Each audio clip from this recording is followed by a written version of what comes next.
They mocked the black janitor until she fired the CEO in front of everyone. They sneered at her mop, ignored her name, treated her like a ghost.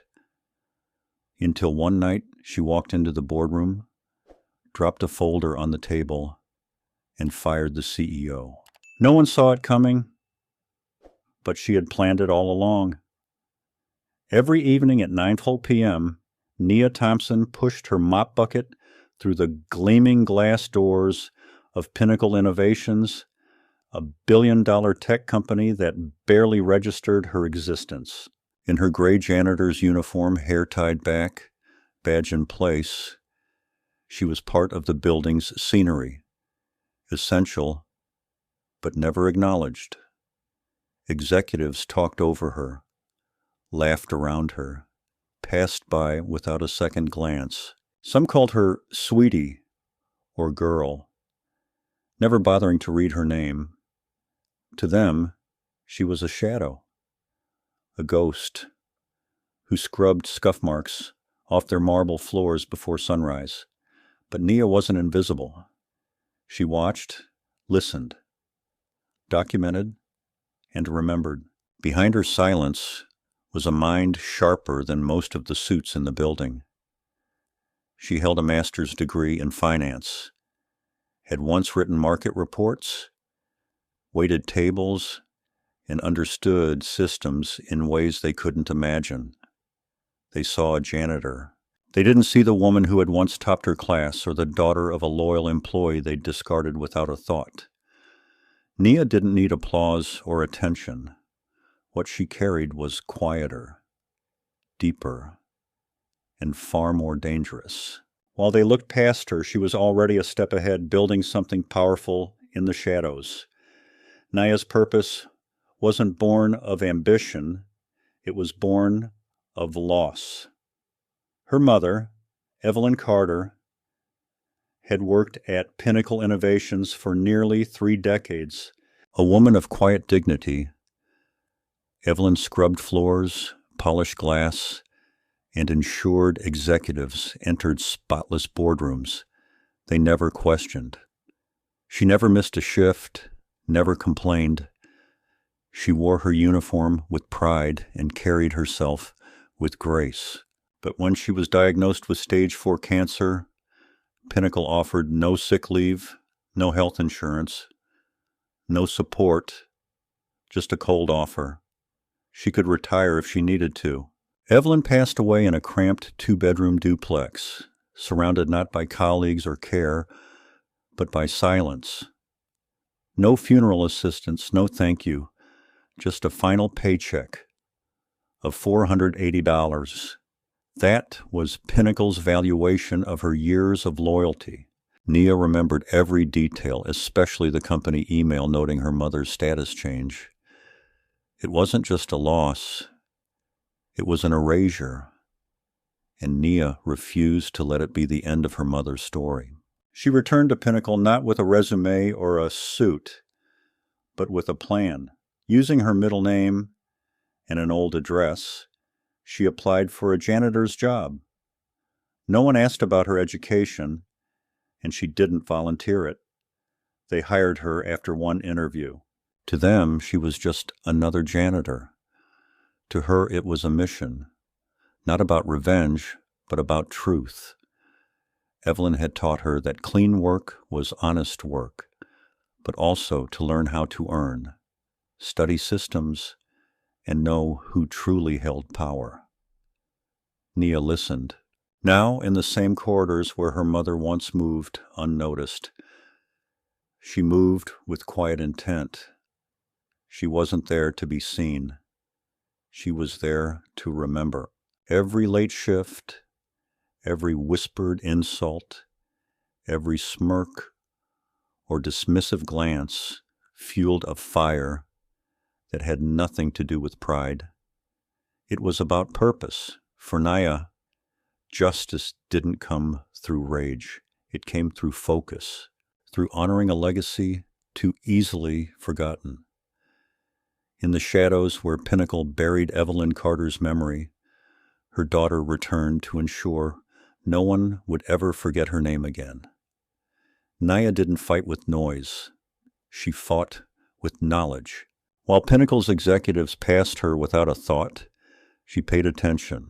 Every conversation echoing through hallways after hours, every carelessly tossed document in an office trash can, every smug remark about layoffs or unpaid bonuses. She absorbed it all.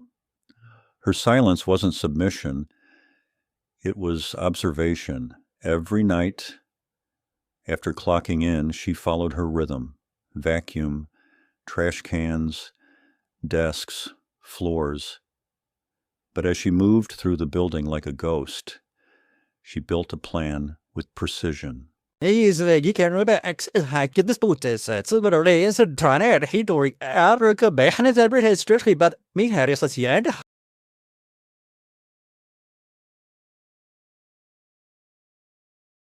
Yes, so about another door. I and if Iris steers at all, and any madam been tell, I'm a thought, get a survival balls, reckless, all awful. She overheard Karen Whitmore, head of legal, strong-arming lower-tier staff, and quietly added her to the list. Every name, habit, and policy change that harmed workers was recorded in a master file she called the Truth Ledger.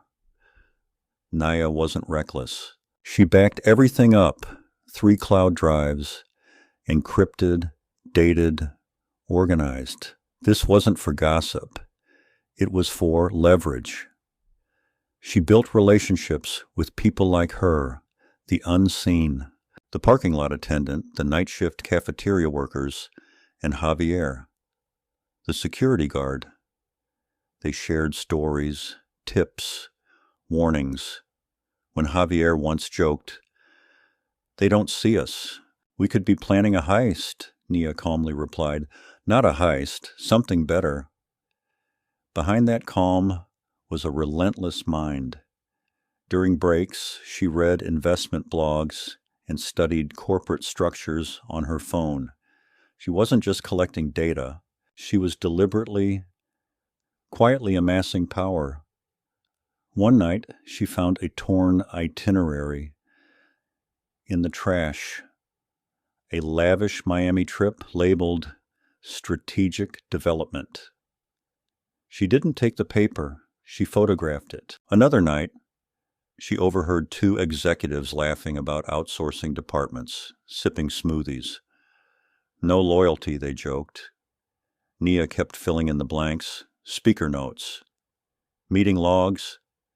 They thought she was invisible, but she was documenting the truth, one line at a time. Because Nia knew one thing for sure: you can't beat a system you don't understand. But once you do, you don't need to shout to dismantle it.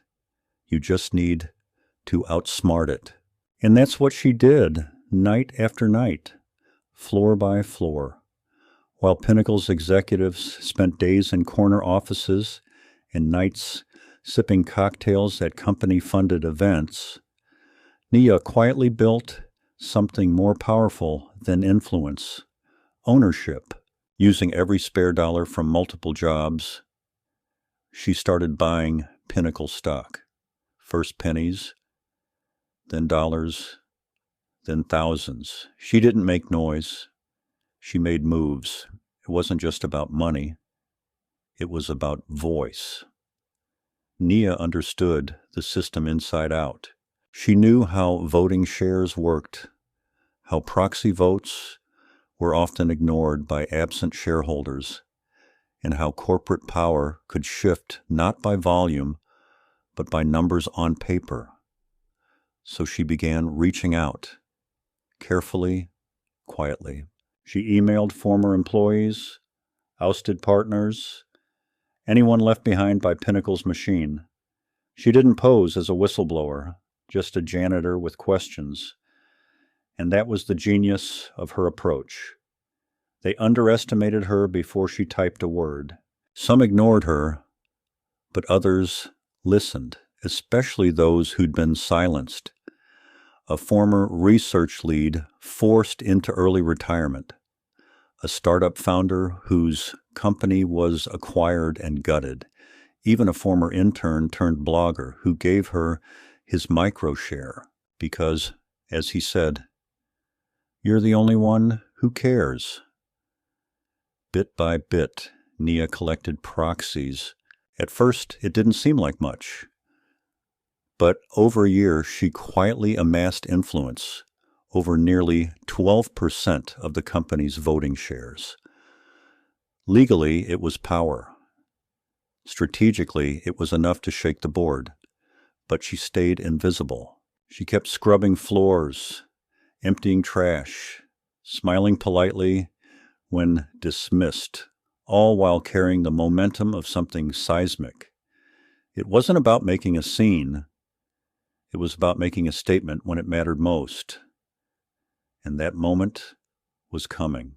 When the new CEO, Nathan Caldwell, arrived like a storm, slashing jobs, cutting benefits, preaching efficiency as the new gospel, Nia's name appeared on a layoff list. It wasn't a shock. She felt it was timely, perfectly timely. She had the proxies. She had the evidence. And most importantly, she had something no executive expected, the power of someone who didn't climb the ladder, but quietly built her own. When the call came, it was almost anticlimactic. A low-level HR rep, reading a script, told Nia her position was eliminated effective Friday. 1 week's severance, final paycheck. No apologies, no explanation, just another name quietly erased from Pinnacle's system. But Nia didn't cry. She didn't argue.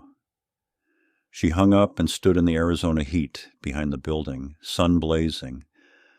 Her face was unreadable because, unlike the executives who thought they'd shed dead weight, she knew the truth. They hadn't buried her. They'd freed her hand. By Friday, Nia had everything in place.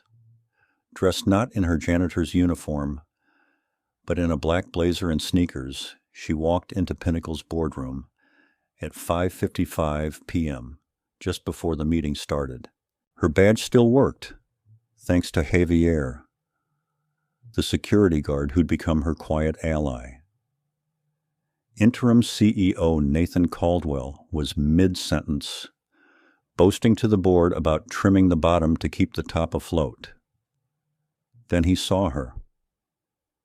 "Can I help you?"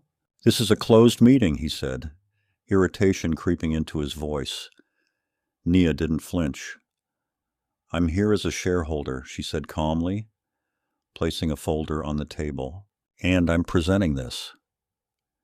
Inside was a motion to remove the CEO, complete with legal documentation, financial evidence, and proxy support from shareholders who, like her, had been pushed aside. For a moment, the room froze. Then a quiet murmur rippled through the board as hands went up, members confirming they'd given her their votes. Nathan's face reddened. His voice rose. "This is absurd. She cleans toilets." Nia stepped forward. "I clean what's dirty. And right now, that includes this board." She was quiet. She didn't raise her voice, but every word landed like a hammer. Nathan scrambled for control, calling her stunt a joke, dismissing the documents, but it was too late. She had the votes, the evidence, the support. "This is a stunt," Nathan hissed. No board member responded, flipping through their packets. "This is accountability," Nia said, steady. "I'm not a spectacle. I'm here to remind you who this company belongs to. You forgot the people who hold it up. The ones you fired, ignored, walked past. One by one, the board voted. And one by one, the power Nathan once held slipped through his fingers. In the end, he wasn't just fired. He was replaced by a story far more powerful than quarterly profits or PR moves. A janitor with a memory, a mission, and a folder full of receipts. Because Nia didn't come for revenge. She came for truth. And this time, the whole room had to listen. The fallout from that boardroom showdown shook Pinnacle. The next morning, Nia walked through the company's front doors, not as an employee, not as a guest, but as a force of change. She wore the same gray janitor's uniform she'd been fired in, not for symbolism, but for truth, because this victory wasn't about appearances. It was about accountability. Rumors spread fast. Staff whispered. Executives stared. But no one dared dismiss her now. Days later, an official company-wide email, signed by the board, hit every inbox. Change begins with recognizing the people who lay the foundation. They weren't just words. Action followed. The executive bar budget was slashed. Funds were redirected to improve healthcare and training programs for lower-tier employees. Layoffs were frozen. Policies were revisited. Then something unexpected happened. Pinnacle's PR department was renamed the Evelyn Carter Tribute in memory of Nia's mother. The logo was simple. Her name in gold lettering on a navy background. Nia hadn't asked for it, but when she saw it, she quietly stepped into a restroom and let herself cry for 5 minutes. Not from sadness, but from the simple, overwhelming feeling that it finally mattered. Because now the company didn't just see her. They remembered her mother.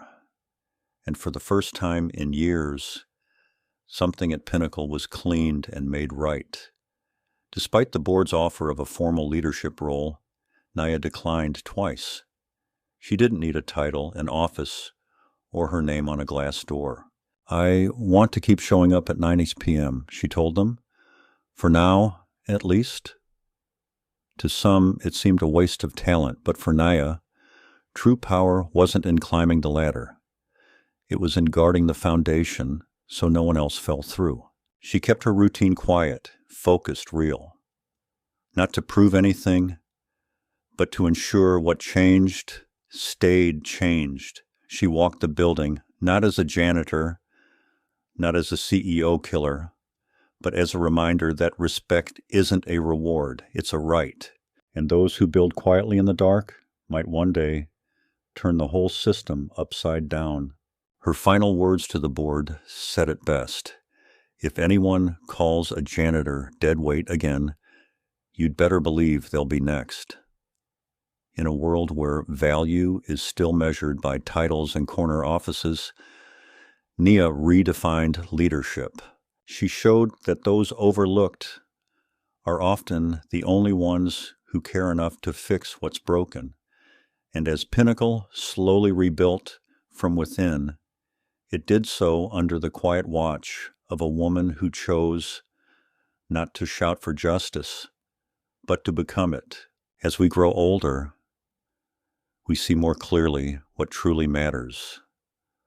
Honor the integrity and courage to do what's right, even when no one's watching. Nia's story isn't just about exposing a corrupt CEO. It's about respecting quiet work, unseen sacrifice, and the deep-rooted dignity passed down through generations. Her mother gave nearly 3 decades to a company that forgot her name the moment she fell ill. But Nia wouldn't let that be the end of Evelyn Carter's story. She rose not out of anger, but with purpose. For many older Americans who worked hard, raised families, and were forgotten despite their contributions, this story resonates. It reminds us that strength doesn't always come from loud voices or big titles. Sometimes it comes from those who scrub floors, who listen, who pay attention, and then act wisely. The lesson: never underestimate the quiet ones, and never forget that the foundation of every strong community, every lasting company, every true legacy is laid by people who show up day after day with pride and principle. If this story moved you, don't let it end here. Like it, share it with someone who needs it, and follow for more powerful stories that remind us quiet strength can change everything